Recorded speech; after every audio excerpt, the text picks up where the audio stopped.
ਅੱਜ ਦੀ ਕਹਾਣੀ, ਇਹਦਾ ਸਿਰਲੇਖ ਹੈ ਭੈਣ ਦੀ ਮਹਿਕ। ਲੇਖਕ ਨਵਤੇਜ ਸਿੰਘ ਪ੍ਰੀਤਲੜੀ। ਰੱਖੜੀ ਪਿੱਛੇ ਨਿਕਲ ਕੇ ਗਈ ਹੈ। ਭੈਣ ਭਰਾ ਦਾ ਪਿਆਰ ਕਿੰਨਾ ਹੀ ਪਿਆਰਾ ਜਿਹਾ ਅਹਿਸਾਸ ਹੈ ਨਾ। ਔਰ ਨਿੱਘ ਅਸੀਂ ਮਾਣਦੇ ਹਾਂ ਇੱਕ ਦੂਸਰੇ ਨਾਲ, ਖਾਸ ਤੌਰ 'ਤੇ ਬਚਪਨ 'ਚ ਜਿਹੜਾ ਬਿਤਾਇਆ ਟਾਈਮ ਹੈ ਉਹਨੂੰ ਭੁਲਾਇਆ ਨਹੀਂ ਜਾ ਸਕਦਾ। ਅੱਜ ਦੀ ਕਹਾਣੀ ਦੇ ਵਿੱਚ ਇਹ ਪੱਖ ਵੀ ਹੈ ਜਿਹਦੇ ਨਾਲ ਸਾਡੇ 'ਚੋਂ ਬਹੁਤ ਸਾਰੇ ਰਿਲੇਟ ਕਰ ਸਕਦੇ ਹੋਣਗੇ। ਖਾਸ ਤੌਰ 'ਤੇ ਸਾਡੇ ਪੇਰੈਂਟਸ ਜਿਹੜੇ ਨੇ, ਉਹਨਾਂ ਵੇਲਿਆਂ ਦੇ ਵਿੱਚ ਜੇਕਰ ਮਾਪੇ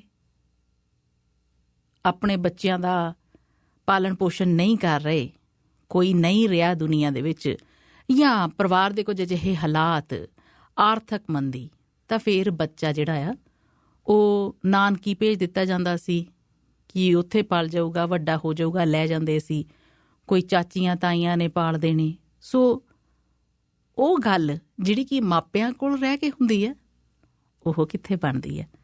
ਲੱਖ ਹੋਵਣ ਚਾਚੀਆਂ ਤਾਈਆਂ, ਮਾਵਾਂ ਮਾਵਾਂ ਹੁੰਦੀਆਂ ਨੇ। ਸੋ ਉਹ ਪਹਿਲੂ ਦੇ ਨਾਲ ਵੀ ਤੁਸੀਂ ਜ਼ਰੂਰ ਇਸ ਕਹਾਣੀ ਦੇ ਜ਼ਰੀਏ ਰੂਬਰੂ ਹੋਵੋਗੇ। ਇਸ ਕਹਾਣੀ ਦੇ ਵਿੱਚ ਜਿਹੜੇ ਮੁੱਖ ਪਾਤਰ ਨੇ, ਇੱਕ ਤਾਂ ਛੋਟਾ ਜਿਹਾ ਮੁੰਡਾ, ਭੋਲਾ ਜਿਹਾ, ਪਿਆਰਾ ਜਿਹਾ ਜੀਤਾ, ਤੇ ਨਾਲ ਉਹਦੀ ਭੈਣ ਸੋਮਾ। ਮਾਤਾ ਪਿਤਾ ਹੈਗੇ ਆ, ਮਾਂ ਬਿਮਾਰ ਤੇ ਹਸਪਤਾਲ ਉਹਨੂੰ ਲੈਣਾ ਪਿਆ। ਦਿੱਲੀ ਵਿੱਚ ਵੱਡੇ ਹਸਪਤਾਲ 'ਚ ਇਲਾਜ ਕਰਾਉਣਾ ਨਾ, ਫਿਰ ਪਿਤਾ ਨੂੰ, ਬਾਪੂ ਨੂੰ ਉਹਦੇ ਨਾਲ ਰਹਿਣਾ ਪੈਣਾ। ਤੇ ਨਾਲ ਫਿਰ ਵਿੱਚ ਚਾਚੇ ਦਾ ਪਰਿਵਾਰ ਆ ਜਾਂਦਾ ਹੈ, ਚਾਚੀ ਦੇ ਕੋਲ ਛੱਡਿਆ ਜਾਂਦਾ ਹੈ। ਕਹਾਣੀ ਭੈਣ ਦੀ ਮਹਿਕ। ਕਿਹੋ ਜਿਹਾ ਘਰ ਸੀ ਦਿੱਲੀ ਵਾਲੀ ਚਾਚੀ ਜੀ ਦਾ। ਜੀਤੇ ਦੇ ਪਿੰਡ ਤੋਂ ਉਸ ਗੁਰਦੁਆਰੇ ਤੋਂ ਕਿਤੇ ਵੱਡਾ, ਬਹੁਤ ਵੱਡਾ ਘਰ ਚਾਚੀ ਜੀ ਦਾ। ਹਾਲੇ ਕੁਝ ਦਿਨ ਹੀ ਤਾਂ ਹੋਏ ਸੀਗੇ ਜੀਤਾ ਆਪਣੇ ਪਿੰਡੋਂ ਆਇਆ ਸੀ। ਸਾਰੀ ਰਾਤ ਗੱਡੀ 'ਚ ਬਹਿ ਕੇ ਉਹਦੇ ਨਾਲ ਉਹਦੀ ਬਿਮਾਰ ਮਾਂ ਆਈ ਸੀ, ਬਾਪੂ ਤੇ ਭੈਣ ਸੋਮਾ, ਸਾਰੇ ਇਕੱਠੇ ਆਏ ਸੀ। ਤੇ ਹੁਣ ਬਾਪੂ ਨੂੰ, ਮਾਂ ਨੂੰ ਦਿੱਲੀ ਦੇ ਵੱਡੇ ਹਸਪਤਾਲ ਲੈ ਕੇ ਜਾਣਾ ਸੀ।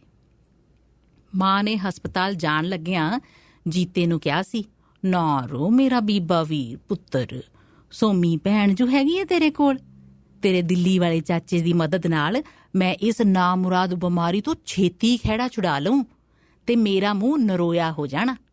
ਫੇਰ ਆਪਣੇ ਲਾਲ ਨੂੰ ਪਹਿਲੀਆਂ ਵਾਂਗ ਹੀ ਮੈਂ ਚੁੰਮ ਚੁੰਮ ਕੇ ਲਾਲ ਕਰ ਦਿਆ ਕਰਨਾ। ਤੇ ਮਾਂ ਨੇ ਕੁਝ ਇਸ ਤਰ੍ਹਾਂ ਜੀਤੇ ਨੂੰ ਕੁੱਟਿਆ ਸੀ ਕਿ ਜੀਤੇ ਪਿਆਰੇ ਜਿਹੇ ਮੁੰਡੇ ਨੂੰ ਲੱਗਿਆ ਕਿ ਜਿਵੇਂ ਬੁੱਲਾਂ ਦੀ ਥਾਵੇਂ ਮਾਂ ਨੇ ਇਸ ਬਿੰਦ ਬਾਹਾਂ ਨਾਲ ਹੀ ਉਹਨੂੰ ਚੁੰਮ ਲਿਆ ਹੋਵੇ। ਫੇਰ ਮਾਂ ਨੇ ਇੱਕ ਪੋਟਲੀ ਸੋਮਾ ਭੈਣ ਨੂੰ ਦਿੱਤੀ ਸੀ।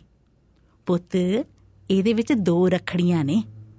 ਚੌਥ ਬੁੱਧ ਨੂੰ ਆਪਣੇ ਵੀਰ ਨੂੰ ਇੱਕ ਰੱਖੜੀ ਬੰਨ ਦਈ ਤੇ ਦੂਜੀ ਆਪਣੇ ਚਾਚੇ ਦੇ ਪੁੱਤਰ ਭਰਾ ਨੂੰ ਬੰਨ ਦੀ।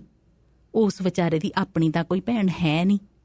ਤੇ ਸੋਮੀਏ, ਮੇਰੇ ਜੀਤੇ ਦਾ ਧਿਆਨ ਰੱਖੀ, ਇੱਥੇ ਤੂੰ ਹੀ ਹੈ ਉਹਦੇ ਲਈ, ਮੇਰੀ ਥਾਂ ਤੇ।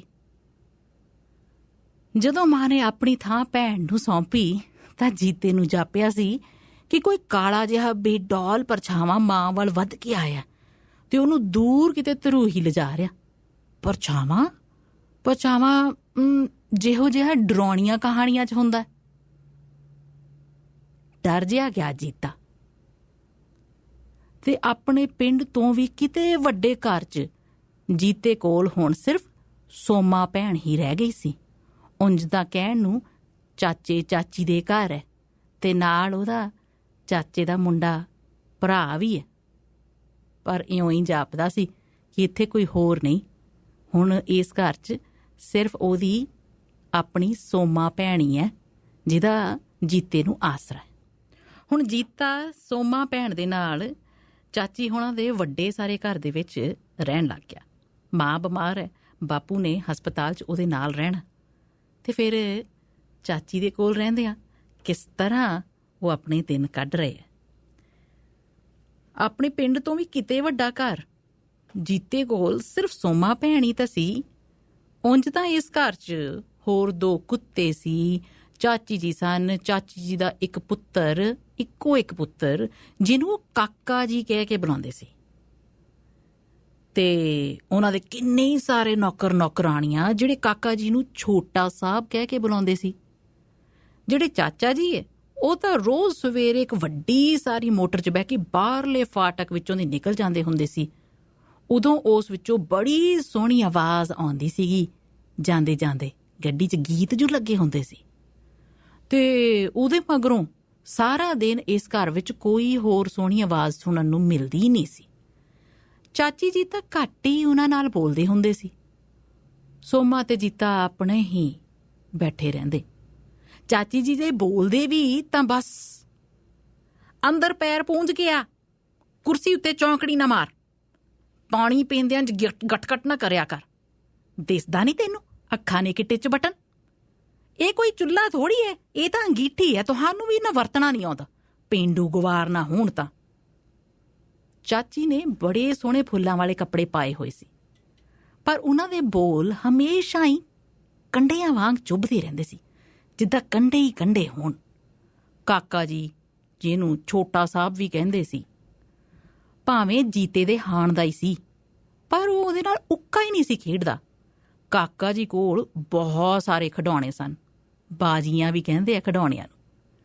ਇੱਕ ਨਿੱਕੀ ਜਿਹੀ ਰੇਲ ਗੱਡੀ ਆਪਣੀ ਗੋਲ ਗੋਲ ਲੀਹ ਦੇ ਉੱਤੇ ਘੁੰਮਦੀ ਸੀ, ਅੱਗੇ ਬੰਬਾ ਕੂਕ ਮਾਰਦਾ ਸੀ ਤੇ ਪਿੱਛੇ ਬੱਤੀਆਂ ਜਗਦੀਆਂ ਬੁੱਝਦੀਆਂ ਰਹਿੰਦੀਆਂ ਸੀ। ਇੱਕ ਟੋਪੀ ਵਾਲਾ ਬਾਜ਼ੀਗਰ ਚਾਬੀ ਲਾਇਆ ਕਈ ਕਰਤੱਵ ਦਿਖਾਉਂਦਾ ਸੀਗਾ। 2 ਸ਼ੀਸ਼ਿਆਂ ਵਾਲਾ ਇੱਕ ਡੱਬਾ ਸੀ ਜਿਹਦੇ ਵਿੱਚੋਂ ਨੀਝ ਲਾਇਆ ਚਾਚਾ ਜੀ ਨੇ ਦੱਸਿਆ ਸੀ ਕਿ ਦੂਰ ਦੁਰਾਡੇ ਦੇ ਦੇਸ਼ ਜਿਹੜੇ ਆ ਉਹਨਾਂ ਦੀਆਂ ਝਾਤੀਆਂ ਦੇਖਣ ਨੂੰ ਮਿਲਦੀਆਂ, ਇੰਨ ਬਿਨ ਅਸਲ ਵਰਗੀਆਂ ਹੀ ਲੱਗਦੀਆਂ। ਤੇ ਹੋਰ ਕਈ ਕੁਝ ਸੀ ਕਾਕਾ ਜੀ ਦੇ ਕੋਲ। ਖਿਡੌਣੇ ਸੀ ਕਿ ਜਿਵੇਂ ਕਿਤੇ ਪਰੀਆਂ ਵਸ ਕੀਤੀਆਂ ਹੋਣ। ਪਰ ਕਾਕਾ ਜੀ ਕਿਸੇ ਵੀ ਚੀਜ਼ ਨੂੰ ਜੀਤੇ ਦਾ ਹੱਥ ਵੀ ਨਹੀਂ ਸੀ ਲੱਗਣ ਦਿੰਦੇ ਹੁੰਦੇ। ਉਹ ਜੀਤੇ ਨਾਲ ਹਾਈ ਮਾਈ ਕੂਦਾਂ ਹੀ ਨਹੀਂ ਸੀ ਕਰਦਾ। ਜੇ ਕਦੇ ਖੂਹ ਵੀ ਪਵੇ ਤਾਂ ਅਜਿਹੀ ਹਮਕੀ ਤੁਮਕੀ ਮਾਰਦਾ ਸੀ ਕਿ ਬਹੁਤੀ ਵਾਰ ਜੀਤੇ ਦੇ ਕੱਖ ਪੱਲੇ ਨਹੀਂ ਸੀ ਪੈਂਦਾ। ਮੇਰੇ व्यू मास्टर को हाथ मत लगाओ, ये हमारा ट्राईसाइकिल है, हम तुमको छूने ही नहीं देगा। मामा ने हमको चॉकलेट और स्वीट खिलाए, तुमको नहीं। हमने कोका कोला पिया है, तुमको पानी मिला। ਤੇ ਸਭ ਤੋਂ ਵੱਧ ਅਚੰਭੇ ਵਾਲੀ ਗੱਲ ਜੀਤੇ ਨੂੰ ਇਹ ਲੱਗਦੀ ਸੀ ਕਿ ਉਹ ਆਪਣੀ ਮਾਂ ਨੂੰ ਮਾਮਾ ਕਹਿ ਕੇ ਬੁਲਾਉਂਦਾ ਸੀ। ਫੁੱਲਾਂ ਵਰਗੇ ਕੱਪੜਿਆਂ ਵਾਲੀ ਚਾਚੀ, ਕੰਢਿਆਂ ਵਰਗੇ ਬੋਲ, ਪਰੀਆਂ ਵਸ ਕੀਤੇ ਵਰਗੀਆਂ ਬਾਜ਼ੀਆਂ ਖਿਡੌਣੇ, ਚਾਚੇ ਦਾ ਪੁੱਤ ਭਰਾ, ਪਰ ਭੂਤਾਂ ਵਰਗੇ ਬੋਲ। ਹਾਂ, ਕਦੇ ਕਦਾਈ ਕਮਰੇ ਵਿਚਕਾਰੋਂ ਚਾਨਚੱਕੇ ਹੀ ਟਨ ਟਨ ਜਿਹੀ ਹੁੰਦੀ, ਫੋਨ ਵੱਜਦਾ ਤਾਂ ਕਾਹਲੀ ਨਾਲ ਜਾ ਕੇ ਚਾਚੀ ਉਹ ਕੰਨ ਨੂੰ ਲਾ ਲੈਂਦੀ। ਫਿਰ ਉੱਤੇ ਗੱਲ ਕਰਦਿਆਂ ਕਿੰਨੀ ਦੇਰ ਚਾਚੀ ਮਿੱਠਾ ਮਿੱਠਾ ਹੀ ਬੋਲਦੀ ਰਹਿੰਦੀ। ਅੱਛਾ, ਇਸ ਕੁੱਪੀ ਲਈ ਮਿੱਠੇ ਬੋਲ ਤੇ ਜੀਤੇ ਸੋਮਾ ਲਈ ਕੰਢਿਆਂ ਵਰਗੇ ਬੋਲ। ਕਿਹੋ ਜਿਹਾ ਘਰ ਸੀ ਦਿੱਲੀ ਵਾਲੇ ਚਾਚੀ ਜੀ ਦਾ। ਇਹੋ ਜਿਹੇ ਅਹਿਸਾਸ ਰੱਖਦੇ ਹੋਏ ਉਹ ਆਪਣੇ ਥੋੜ੍ਹੇ ਜਿਹੇ ਦਿਨ ਗੁਜ਼ਾਰ ਰਹੇ ਸੀ, ਜੀਤਾ ਤੇ ਭੈਣ ਸੋਮਾ। ਇੱਕ ਦਿਨ ਪਤਾ ਨਹੀਂ ਸੋਮਾ ਭੈਣ ਨਾਲ ਕੀ ਗੱਲ ਛਿੜ ਪਈ ਚਾਚੀ ਦੀ। ਚਾਚੀ ਨੇ ਇੱਕ ਅਜੀਬ ਤਰ੍ਹਾਂ ਦਾ ਹਾਸਾ ਹੱਸ ਕੇ ਕਿਹਾ। ਨਾਲ ਹੀ ਜੀਤੇ ਨੂੰ ਉਹਦੇ ਹਾਸਾ ਸੁਣ ਕੇ ਯਾਦ ਆ ਗਿਆ, ਮਾਂ ਦਾ ਹਾਸਾ ਤਾਂ ਕਿੱਡਾ ਨਿੱਘਾ ਹੁੰਦਾ ਸੀ ਤੇ ਚਾਚੀ ਦਾ ਇਹ ਹਾਸਾ ਕਿੱਡਾ ਯੱਕ ਸੀ। ਤੇ ਚਾਚੀ ਨੇ ਇਹ ਗੱਲ ਕਹੀ ਸੀ, ਕੋਈ ਨਹੀਂ, ਤੁਸਾਂ ਦੇ ਵਾਂ ਕਿਹੜਾ ਇੱਥੋਂ ਛੇਤੀ ਚਲੇ ਜਾਣਾ ਕਿਤੇ। ਇਹ ਤਾਂ ਆਪਣੇ ਚਾਚੇ ਦੇ ਸਿਰ ਨੂੰ ਸੀਸਾਂ ਦਿਆ ਕਰੋ ਜਿਨ੍ਹਾਂ ਨੇ ਤੁਹਾਡੀ ਮਾਂ ਨੂੰ ਵੱਡੇ ਹਸਪਤਾਲ ਵਿੱਚ ਦਾਖਲਾ ਦਵਾਤਾ, ਨਹੀਂ ਤਾਂ ਪੈਲੀ ਕੁਲਾ ਵੇਚ ਕੇ ਤੁਹਾਡੇ ਕੋਲੋਂ ਇੱਥੇ ਆ ਨਹੀਂ ਸੀ ਹੋਣਾ, ਫੇਰ ਵੀ ਇਲਾਜ ਨਹੀਂ ਸੀ ਕਰਾ ਹੋਣਾ। ਤੁਹਾਡਾ ਬਾਪੂ ਇਸ ਆਪਰੇਸ਼ਨ ਦਾ ਖਰਚ ਨਹੀਂ ਸੀ ਤਾਰ ਸਕਦਾ। ਇਹ ਤਾਂ ਤੁਹਾਡਾ ਚਾਚਾ ਹੀ ਹੈ। ਜੇ ਉਹ ਆਪਰੇਸ਼ਨ ਠੀਕ ਵੀ ਹੋ ਗਿਆ ਨਾ ਤੇ ਪਤਾ ਕੁਝ ਨਹੀਂ ਹੈ, ਇਹਦੇ ਵਿੱਚ ਬਹੁਤੇ ਮਰੀਜ਼ ਮਰ ਜਾਂਦੇ ਹੁੰਦੇ ਆ, ਤਾਂ ਵੀ ਪਿੱਛੋਂ ਹਸਪਤਾਲ ਵਿੱਚ ਹੀ ਟਿਕਣਾ ਪੈਂਦਾ। ਤੇ ਗੱਲ ਮੁੱਕਣ ਪਿੱਛੋਂ ਵੀ ਵਾਹ ਚਿਰ ਉਹੀ ਹਾਸਾ ਜਿਹੜਾ ਚਾਚੀ ਦੇ ਮੂੰਹ ਤੋਂ ਧੂੜਿਆ ਰਿਹਾ। ਸੋਮਾ ਦਾ ਮੂੰਹ ਇੱਕਦਮ ਪੀਲਾ ਭੂਖ ਹੋ ਗਿਆ ਇਹ ਗੱਲ ਸੁਣ ਕੇ। ਜੀਤਾ ਸੋਚੀ ਪੈ ਗਿਆ, ਪ੍ਰੇਸ਼ਨ ਇਹ ਕੀ ਹੁੰਦਾ? ਪ੍ਰੇਸ਼ਨ ਜ਼ਰੂਰ ਕੋਈ ਬੜੀ ਚੰਗੀ ਸ਼ੈ ਹੁੰਦੀ ਹੋਏਗੀ ਜਿਹੜੀ ਚਾਚੀ ਦੀ ਮਦਦ ਨਾਲ ਬਾਪੂ ਨੇ ਮਾਂ ਲਈ ਮੁੱਲ ਲੈ ਲਈ ਹੈ। ਤੇ ਇਹ ਚੰਗੀ ਸ਼ੈ ਮਾਂ ਦਾ ਮੂੰਹ ਨਰੋਇਆ ਕਰ ਦੇਗੀ ਤੇ ਫੇਰ ਨਾ ਮਾਂ ਉਹਦਾ ਮੂੰਹ ਚੁੰਮ ਸਕਿਆ ਕਰੇਗੀ। ਉਹਨੇ ਆਪਣੀ ਮਾਂ ਦੇ ਕੱਪੜਿਆਂ ਉੱਤੇ ਇਹੋ ਜਿਹੇ ਸੋਹਣੇ ਫੁੱਲ ਕਦੇ ਨਹੀਂ ਸੀ ਦੇਖੇ ਜਿਹੋ ਜਿਹੇ ਚਾਚੀ ਦੇ ਕੱਪੜਿਆਂ ਤੇ ਸੀ। ਤੇ ਚਾਚੀ ਸਵੇਰ ਪਿੱਛੋਂ ਸ਼ਾਮ ਤਾਈਂ 2 ਵਾਰੀ ਜਿਹੇ ਵੇਸ ਪਾਉਂਦੀ ਸੀ, 2 ਵਾਰੀ ਫੁੱਲ ਵਾਲੇ ਕੱਪੜੇ ਪਾਉਂਦੀ ਸੀ, ਬਦਲਦੀ ਰਹਿੰਦੀ ਸੀ। ਪਰ ਜੀਤਾ ਹੀ ਜਾਣਦਾ ਸੀ ਉਹਦੀ ਮਾਂ ਦੇ ਬਿਮਾਰ ਮੂੰਹ ਉੱਤੇ ਵੀ ਇਹਨਾਂ ਵੰਨ-ਸੁਵੰਨੇ ਫੁੱਲਾਂ ਤੋਂ ਕਿਤੇ ਵੱਧ ਸੋਹਣੇ ਫੁੱਲ ਟਹਿਕਦੇ ਰਹਿੰਦੇ ਸੀ। ਤੇ ਹੁਣ ਜਦੋਂ ਮਾਂ ਦਾ ਮੂੰਹ ਨਰੋਇਆ ਹੋ ਜਾਏਗਾ, ਮਾਂ ਦਾ ਮੂੰਹ ਬਿਮਾਰ ਹੋਇਆ ਇੰਨੇ ਵਰੇ ਹੋ ਗਏ ਸੀ ਕਿ ਜੀਤੇ ਨੂੰ ਉਹਦਾ ਨਰੋਇਆ ਮੂੰਹ ਵੀ ਚੇਤਾ ਭੁੱਲ ਗਿਆ ਸੀ ਉੱਦਾਂ। ਪਰ ਜਦੋਂ ਹੋ ਜਾਏਗਾ ਨਾ ਤਾਂ ਕਹੇ ਅਲੋਕਾਰ ਫੁੱਲ ਮਾਂ ਦੇ ਮੁਖੜੇ ਉੱਤੇ ਖਿੜ ਪੈਣਗੇ।